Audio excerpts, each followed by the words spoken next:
그치만 우리는 각도자가 현재 없기 때문에 직선과 원형만 이용해서 한번 그려보는 걸 해볼 겁니다. 자, 오늘은 정다각형 그리는 방법을 알아볼 거예요. 일단 정다각형은 모든 변의 길이가 같은 삼각형, 사각형, 오각형, 육각형 이런 다각형을 뜻하는 명칭인데요. 오늘은 정삼각형부터 정팔각형까지 한번 그려보는 법을 배워볼 겁니다. 정사각형과 정원 이 두 가지 도형만 있으면 모형자 없이도 손으로 직접 작도를 해나갈 수 있답니다. 물론 조금 더 정확한 작도를 위해서는 자나 컴파스가 있으면 너무 좋겠죠. 정삼각형부터 그려볼게요. 자, 먼저 네 변의 길이가 같은 정사각형 하나를 그려주세요. 이 정사각형에서 아랫부분의 모서리를 정삼각형 한 변의 길이로 잡을 거고요. 이 아랫변의 중점에서 수직선을 올려줍니다. 자, 이 부분이 정삼각형의 높이가 되겠죠. 각도는 90도. 각 꼭지점의 각도가 60도라는 걸 알 수 있어요. 그치만 우리는 각도자가 현재 없기 때문에 직선과 원형만 이용해서 한번 그려보는 걸 해볼 겁니다. 반원을 하나 그릴 거예요. 요 지점을 중점으로 하는 정원 두 개를 그릴 건데 이 정원의 4분의 1호만 그려보도록 할 겁니다. 4분의 1호, 그리고 반대쪽도 마찬가지로 4분의 1호. 호와 수직선이 겹치는 부분이 생겨요. 이 부분을 꼭지점으로 해서 나머지 부분과 직선으로 연결을 해주면 세 변의 길이가 같은 정삼각형 도형을 그릴 수 있습니다. 자, 이때는 얼마나 호를 정확하게 원형에 가깝게 그리는지가 관건이겠죠. 자, 그러면 이거를 수시가 들어간 정사각형 안에서도 또 한번 그려보도록 할게요. 자, 바로 눈대중으로 삼각형을 그릴 수도 있겠지만 조금 더 정확한 작도를 위해 중점 그리고 여기를 반지름으로 하는 원이 이렇게 돌아갈 거고요. 그 중에서 4분의 1호 마찬가지로 4분의 1호만 사용합니다. 교차점 체크가 됐으면 나머지 꼭지점과 직선으로 연결했을 때 나오는 삼각형이 정삼각형이 되겠습니다. 다른 각도도 한번 떠볼까요? 자, 요런 형태 안에서 여기를 밑면으로 하는 또 수직선을 중점에서 그려주고요. 그 다음에 밑면을 반지름으로 하는 4분의 1호, 4분의 1호. 그러면 교차점 찾았다면 직선으로 연결해서 정삼각형을 찾아줄 수 있겠습니다. 자, 그렇다면 정사각형은 네 변의 길이가 모두 같고 꼭지점의 각도가 90도를 이루고 있는 사각형이 정사각형이 되겠습니다. 자, 여기서 네 변의 길이가 같다는 조건과 그리고 각도가 90도라는 조건이 같이 적용돼야 해요. 간혹 네 변의 길이는 같지만 90도가 아닌 이런 마름모의 형태도 있을 수 있거든요. 그래서 정사각형과 마름모 이 두 가지 형태는 차이점을 분명히 기억하고 계셔야 됩니다. 정오각형, 자, 정오각형도 마찬가지로 정사각형과 정원의 형태를 활용해서 한번 그려볼 겁니다. 정사각형 틀 하나를 그려주고요. 내접하는 정원을 그려줄 거예요. 자, 이때 사각형에 내접한다라는 뜻은 뭐냐면 요 각 모서리의 중점에 맞닿는 가득 찬 원을 말합니다. 중점을 체크하고 정원을 가득 차게 그려줍니다. 요 반지름을 지름으로 하는 정원을 또 두 개를 그려줄 거예요. 자, 그 다음에는 아래 중점에서 요 원과 직선으로 만나는 요 부분을 반지름으로 하면서 굴려지는 정원을 또 그릴 거예요. 자, 그리고 마찬가지로 여기서 쭉 더 연장을 했을 때 위쪽 라인과 맞닿는 부분을 반지름으로 하는 원을 작도를 해줄 겁니다. 물론 360도 이렇게 돌아가겠죠. 그렇지만 필요한 부분에 대한 호만 그려 놓을게요.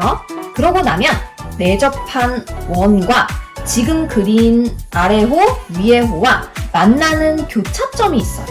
요렇게. 그러면 위에 점 하나, 둘, 셋, 넷, 5개의 점이 나오게 됩니다. 자, 요 5개의 점을 직선으로 연결하면 정오각형 도형이 나오게 돼요. 뒤집어진 오각형으로 한번 또 그려볼게요. 자, 정원을 그렸다면 그 다음에 좌측에 또 위치하는 정원 2개가 또 들어간다고 했죠. 자, 이 원의 중점과 직선으로 연결해주고요. 또 여기도 직선으로 이렇게 연결해서 V자 2개를 만들어주고요. 그러면 걸리는 부분이 이렇게 또 2점이 나오죠. 자, 요 부분을 반지름으로 하는 호, 이런 식으로 그려질 거고요.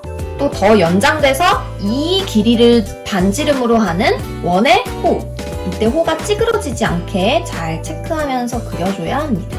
우리 손이 컴파스는 아니기 때문에 완벽하게 정확할 수는 없지만 중심축 기준으로 좌우의 대칭은 맞는지 꼭 확인하면서 호를 그려줄 수 있도록 합니다.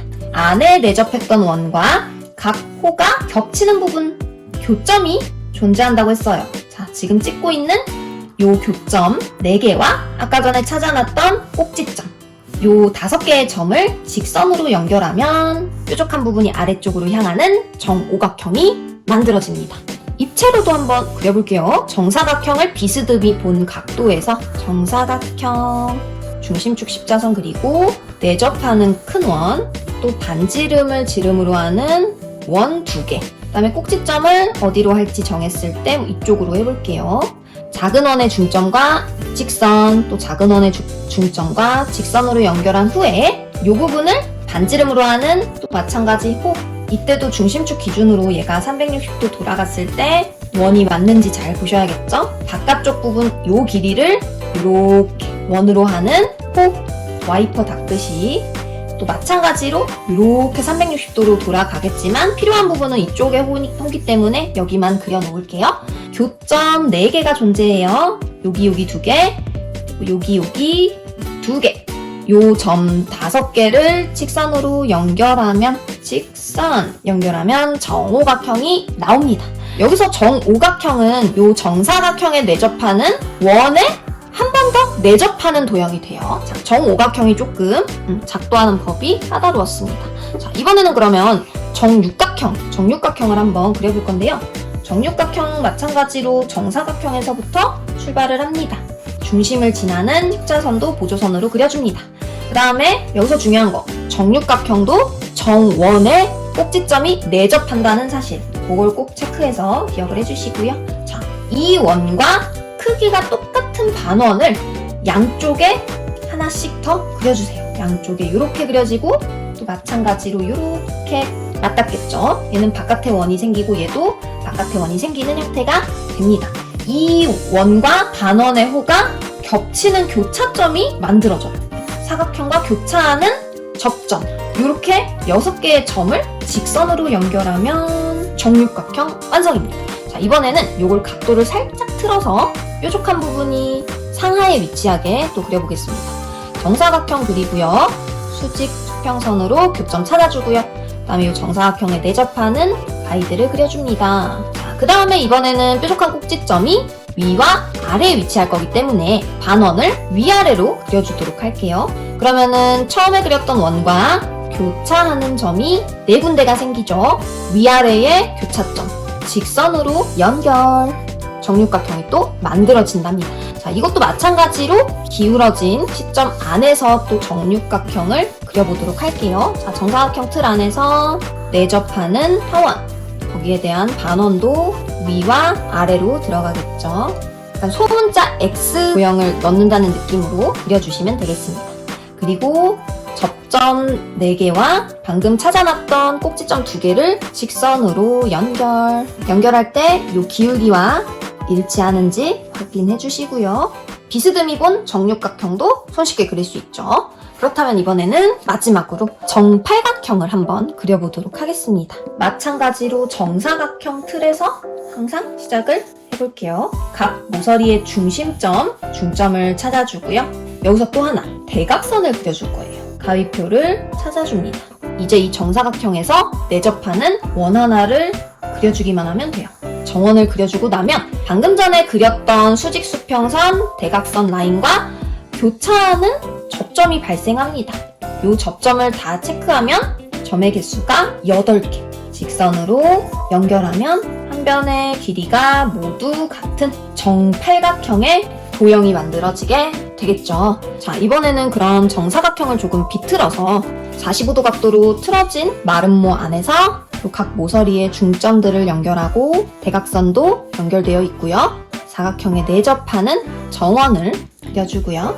교차되는 점 8개를 정확하게 찾아준 후 직선으로 연결 해주기만 하면 마찬가지로 마름모 안에서도 정팔각형을 찾을 수 있답니다.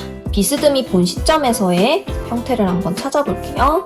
정사각형 비스듬히 본 시점 중심을 찾아주고요. 대각선 연결, 반대쪽 대각선 연결, 그 다음에 여기에 내접하는 타원의 형태가 정말 중요합니다. 타원 그리고 각 선들과 교차하는 교차점 찾아주고 직선으로 연결, 정팔각형 도형이 만들어집니다.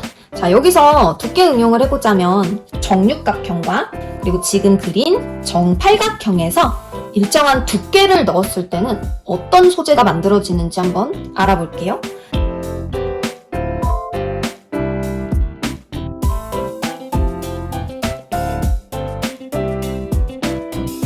여기서 두께를 만들어 보면 육면체 두께 기울기와 일치하게 두께를 내려서 자, 여기에 구멍만 뻥 뚫어지면 어떤 소재가 된다? 육각 너트가 되는 겁니다. 일단 너트 같은 경우는 구멍이 안쪽에 뚫려 있고 볼트가 나선형으로 끼워지기 위해 안에 이제 일정 간격 나선형에 홈이 파여 있고요. 라운딩으로 마감 처리가 조금 되어 있어요. 위에도 둥글. 자, 이 둥글둥글한 모양들을 다듬어서 연결하면 또 원형이 나오겠죠.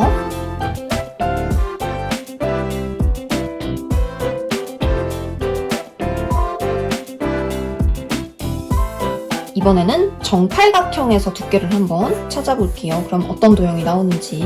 마찬가지로 정사각형, 내접하는 원, 교차점 8개, 직선, 육면체 기울기와 같은 기울기로 찹찹찹 수시 맞춰 잡고 너트와 비슷한 두께로 잡아주고 여기에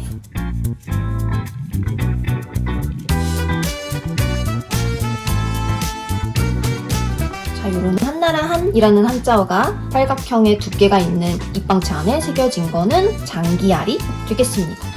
각각 이렇게 정육각형과 정팔각형이라는 도형에서 또 두께가 생겼을 때는 어떤 사물과 연관되는지도 한 번씩 기억하고 그려낼 수 있으면 너무 좋겠죠. 해서 다음번에도 다양한 형태 그리는 방법 영상으로 돌아올게요. 안녕!